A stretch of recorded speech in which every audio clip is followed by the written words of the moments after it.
Studio mic. All right, so we are sitting here with Syed, and he's going to run through some Visual Studio for Mac. And ready to get started? Yeah. All right, so we're going to hit HDMI, and we're going to share your screen. All right, let's do that. All right, so it's all you. welcome to Getting Started with .NET Core 3 and Visual Studio for Mac. I'm Syed Hashimi, Program Manager on the Visual Studio for Mac team. Before we get into the demos, I'll just take a minute to run through the different types of apps that you can create with Visual Studio for Mac. So there's primarily three different types of apps that you can create with Visual Studio for Mac. You can create the mobile apps. You can create the mobile apps with Xamarin. You could either use Xamarin Forms to share both logic and UI, or you could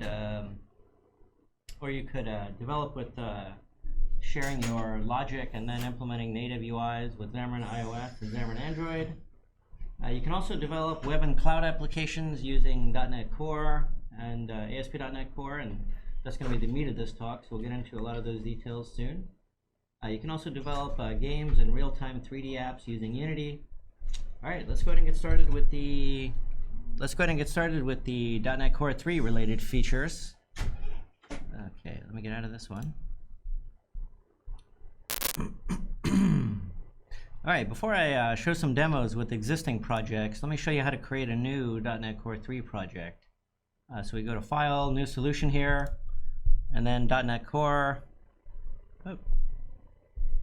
All right, here we go. So .NET Core. So here we've got a variety of different types of apps that you can create, console app or various different web apps.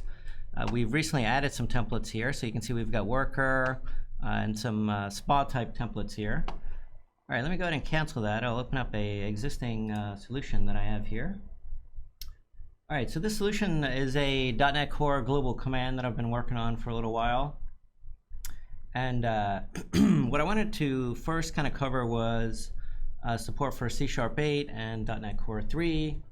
So with the Visual Studio for Mac 8.3 release, we have full support for C# 8 and .NET Core 3.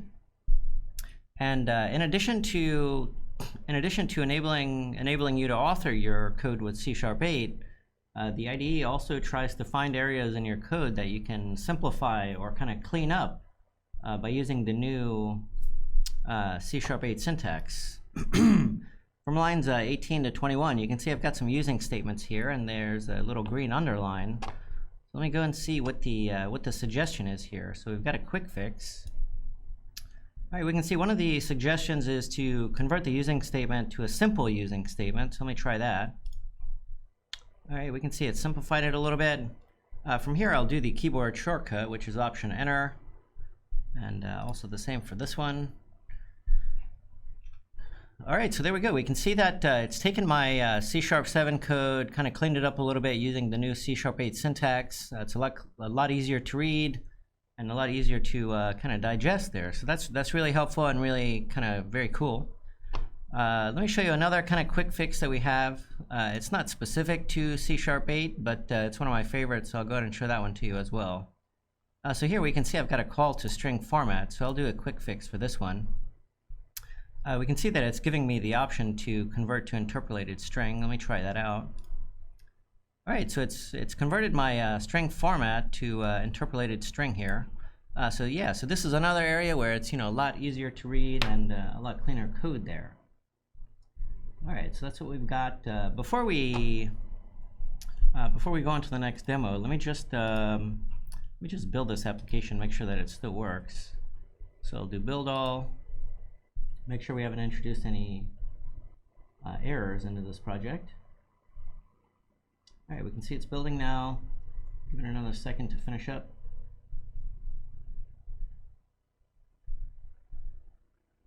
All right, perfect. Okay, great. All right, so now let's move on to talk about the new web editors that we have. So in 8.2, we replaced the C# editor with the same C# editor that we have in Visual Studio running on Windows. And in 8.3, we replaced the web editors. So those are CSHTML, HTML, JavaScript, CSS, JSON. Those are all basically brand new in Visual Studio for Mac in 8.3, and they're all essentially the same editors that we have in Visual Studio on Windows. All right, so here the application that I've opened up is it's actually the ASP.NET Core Beginners Workshop. And then there's instructions for Visual Studio for Mac, Visual Studio, and Visual Studio Code. And it's all on GitHub. And the link will be at the end of the slide here. All right, so let me kind of quickly go ahead and run this application, make sure that it's working fine. So I'll do start without debugging. All right, and we're probably going to do start without debugging a few more times during the session here. So I'll take a note of the keyboard shortcut. So it's Option, Command, Return. So we'll be using that keyboard shortcut for the following times that we start without debugging.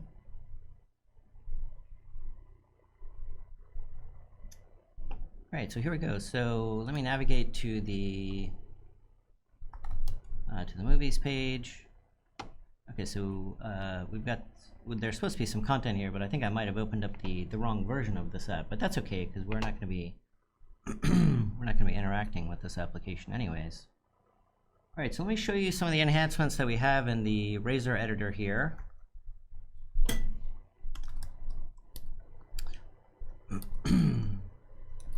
All right, you can see we get the same type of IntelliSense that we get in Visual Studio running on Windows. Another enhancement that we get by switching over is the ability to have IntelliSense and completions for languages that are embedded. So for example, here I have a Razor page and I'm going to embed some JavaScript here.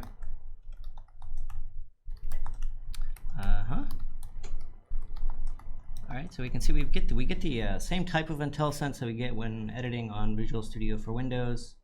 If you've used the Visual Studio on Windows, this should feel like a very familiar experience there. All right, so let me go ahead and stop that. I'm going to open a different application that I've been developing, or that I've developed in the past. Go ahead and save that. And this app is kind of more of like a basic app. We've got some JavaScript here. So what I want to do is show you now the typing experience with JavaScript. So what I'll essentially do is basically retype in lines 1 through 12 so you can see what that experience looks like. All right, so we can see we get some great IntelliSense here with nice descriptions, and you can look through the different overloads as well.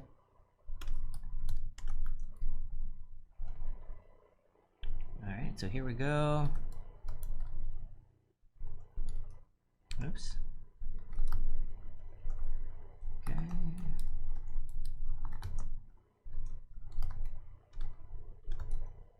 All right, so yeah, so very kind of similar IntelliSense to what we've seen before in Visual Studio on Windows. Yeah, so should be very familiar if you've used VS on Windows there. All right, so we'll go ahead and stop it at that. We'll move on to another demo here. Okay, so I'm going to skip the CSS editor because we got a bunch more demos here, but I might get back to it later on if we have time.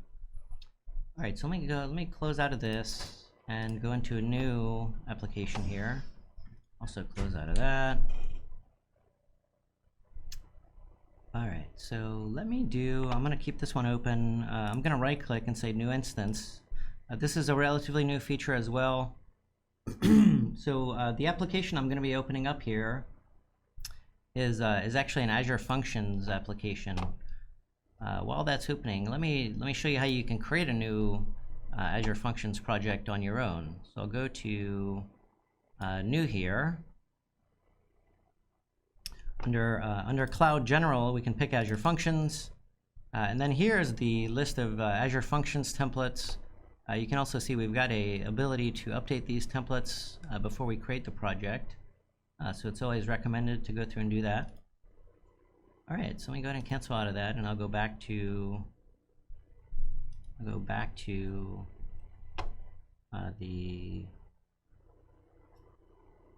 where is it? Let me open here. Just 1 second.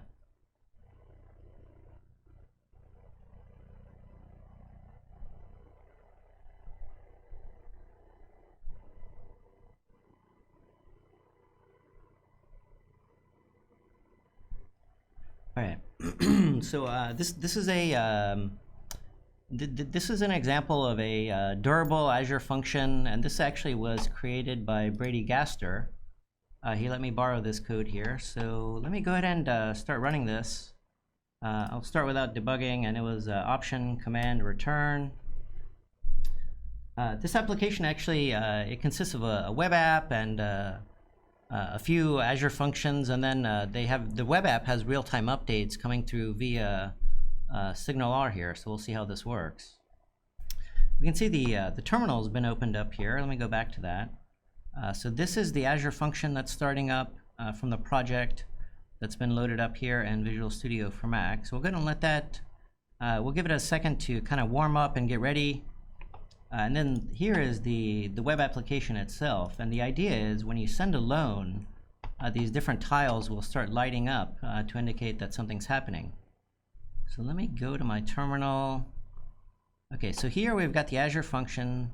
So I'm about to send a loan request here. So what we want to do is keep our eyes on the Azure function as well as the website here. I'm going to use the .NET HTTP REPL command here to open a connection to that API. Let me type in the command. So I'm going to do a post.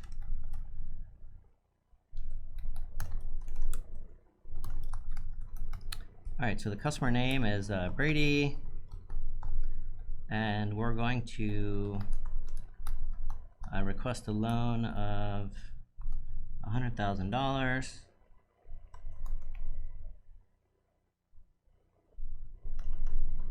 All right, so yeah, I'm gonna hit enter, keep an eye on the function to see that that one's lighting up, and also the web app itself. Oh. 1 second.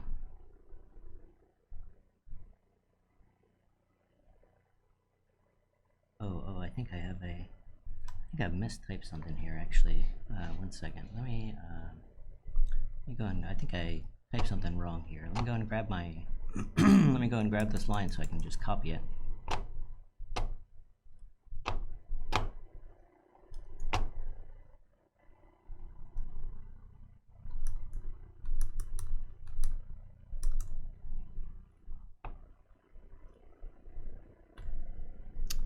Okay, all right. So I've got some kind of some kind of error going on here. I'm not sure what I've done to this. I think maybe I've done something to this. Let me turn this off.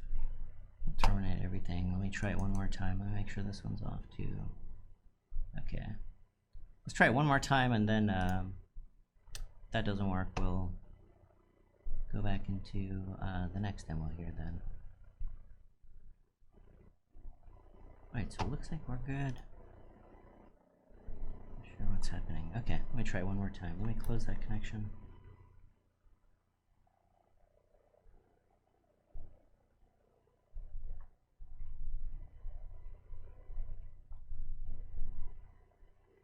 Okay, all right, that's fine.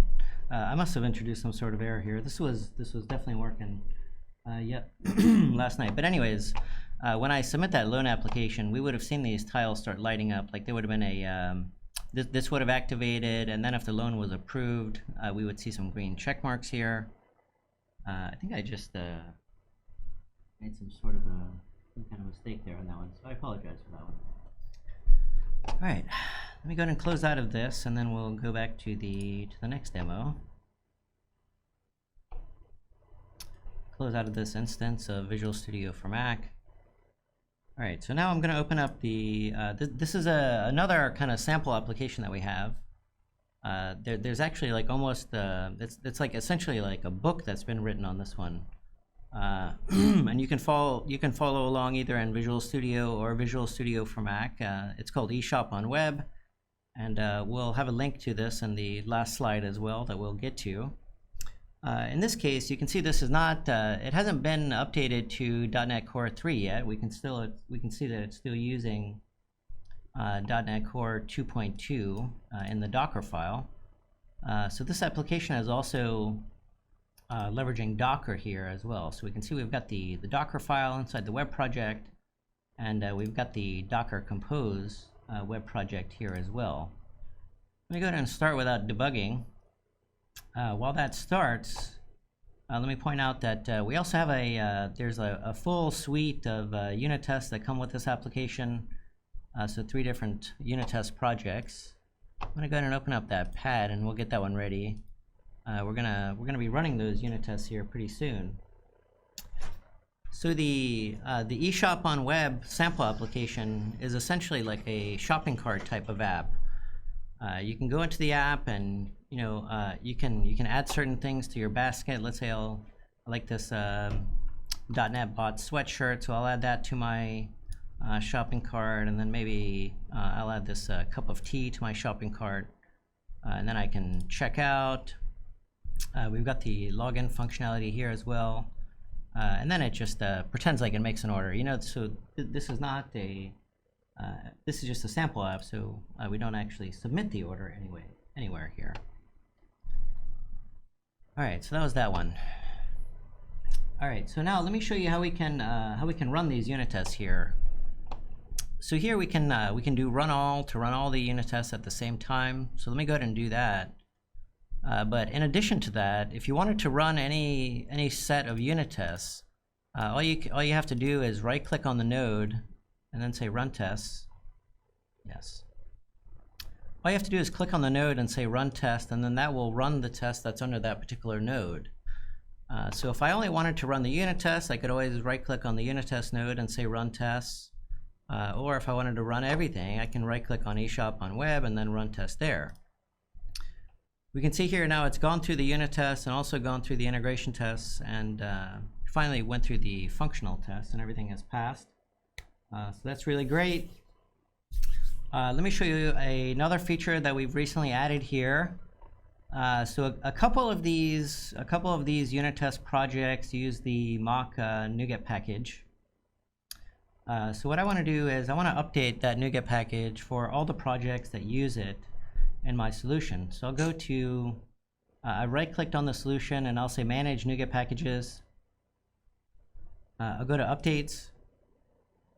I'll find the particular NuGet package that I'd like to update and select that, and then say Update Package. At this point, it presents me with a dialog that shows the projects that are consuming that package and gives me the opportunity to check or uncheck the projects that I want to install that into.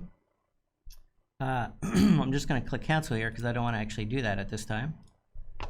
And if you're bold, we also have update NuGet packages on the solution node, and this one would update all the NuGet packages. I think maybe that's not really a feature for me, but it might be a feature for you. All right, so now let's take a look at some other stuff that we got here. Okay, so now let me go back to let me open a different solution that I have here. So this is a web app that I've been working on for a while. I recently converted it over to .NET Core 3. Let me go ahead and start running this one. So Option Command Enter. So this application is a ASP.NET Core web app that will display the different templates that are available for .NET New. And oh yeah, right. Okay, great. So this actually, so now what's happened here is I tried to run my application, and when the web app came up, it says, hey, I couldn't make a connection to this API. And the reason for that is when I launched this app, I just launched the web app itself. But there's also an API application here that needs to be launched at the same time. The way that I'm going to do that is I'll right-click on the .NET New on the solution node. I'll say Set Startup Projects. Now we need to create what's called a solution run configuration. I'll just go with the defaults here.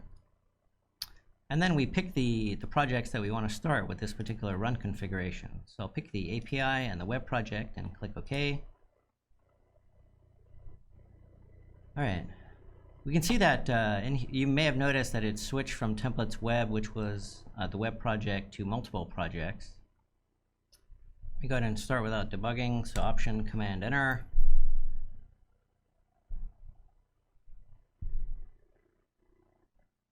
All right, so now we can see that it first launched the API project, and then it launched the web project. So that was an example of how you can launch more than one project on Start for either Start without debugging or Start with debugging, however you start it. All right, so let's take another kind of look at this web project that we have here. So I've got let me open up the www root folder here and expand some nodes. So you may have noticed we've got file nesting here. This was also recently added, so the file nesting that you see here in Visual Studio for Mac should be the same exact file nesting experience that you have in Visual Studio when working on Windows. So that's really great. And let me show you another feature that we've recently added as well. So here we have the launch settings.json file. So this file will describe how the application should be, how the environment should be set up for when the application is launched, either debugging or without debugging. And this file is used not only in Visual Studio on Windows, but also you can use this file from the .NET CLI when doing .NET Run, and now you can leverage this file in Visual Studio for Mac as well. All right, so in this file, there's primarily a couple of things that you'd probably be interested in fine-tuning or customizing. Those would be the environment variables that are there, and a specific environment variable to definitely keep an eye out would be ASP.NET Core _ environment. So we have that set to development. And also the application URLs. If you like, you can definitely feel free to edit this file directly with any additional environment variables or tweaking any settings here.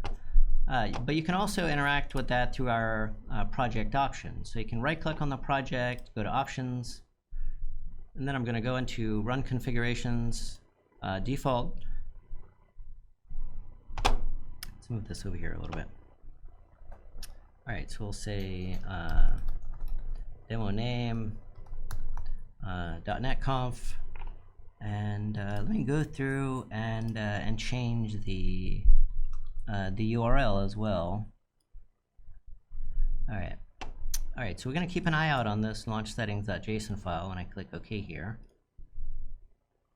All right, so we can see that it has added the demo name environment variable that I've got there, and it also has edited my application URL. So let me go back and I will undo that before I forget and break things.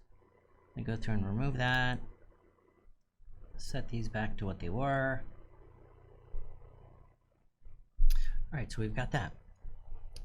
All right, cool. So now let me show you the Navigate to window here. So in the top right-hand corner, we've got Navigate to. We can use that for a variety of different tasks. And the way that you can get into that is Command dot.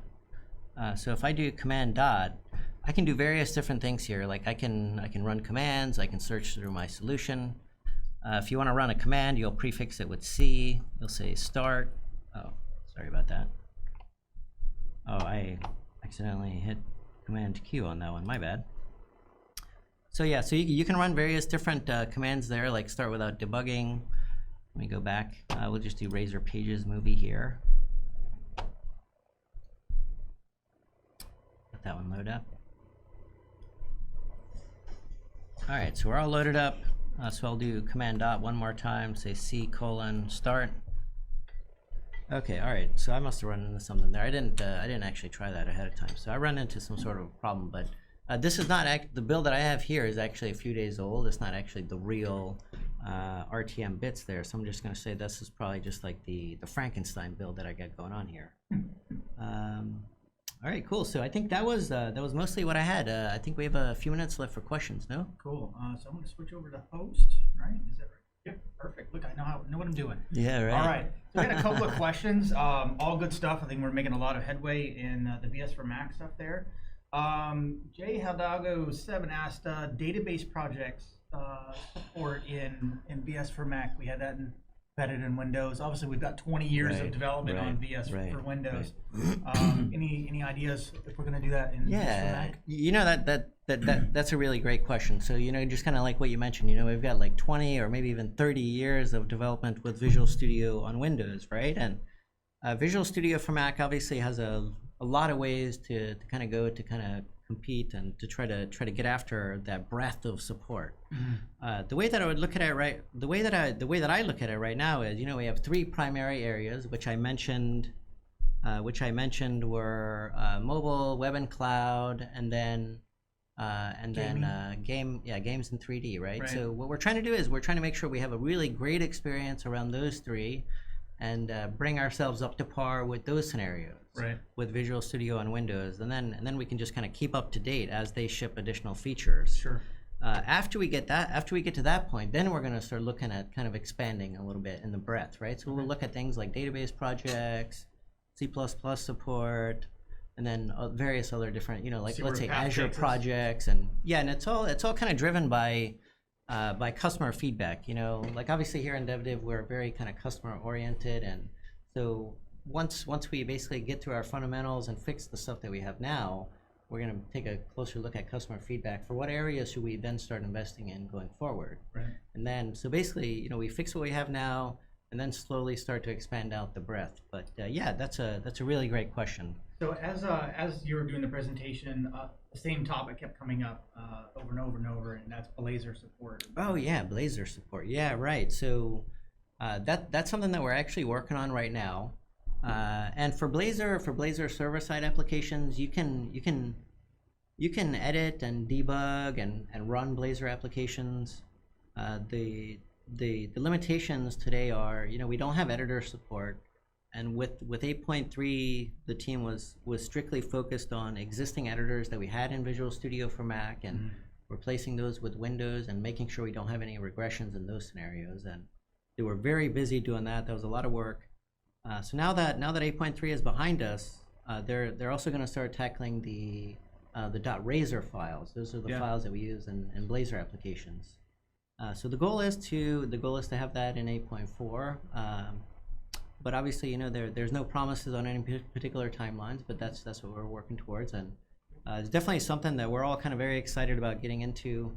Just haven't had a chance yet to actually finalize that. Right. But, last thing that we always see in all of our demos, VS Live. Oh yeah, right. So live share. Live share, yeah, that's right. So that kind of goes back to my previous point of we want to really try to make sure that we have a really great experience for what we call the inner loop. That's where you're working as a developer and you're developing your application, and we want to make sure we've got that set up straight. So we're not quite there yet, I think, but once we kind of get everything kind of in shape, then we're going to start kind of thinking about things like live share and those sorts of things. Yeah, cool. That's right. Yep. All right. Well, thanks for coming on, showing the VS for Mac stuff. I know I'm using it more and more every day, and kind of seeing what the rough edges are and where we can improve the product and see what's there. So thanks for the time. Okay, could we show my last slide one time? Switch real over quick? to the last slide, and we'll get this HDMI. And there's our resources for getting a hold of the demos and the slides and the resources. Yeah, and definitely follow us on Twitter as well. We have a relatively new Visual Studio for Mac Twitter handle there. Cool. So yeah, thanks for having me on the show today. Awesome. So we're going to transition, and it looks like we've got Cam coming up with it next. So Cam's going to talk about running his house on .NET and doing smart home automation. Awesome.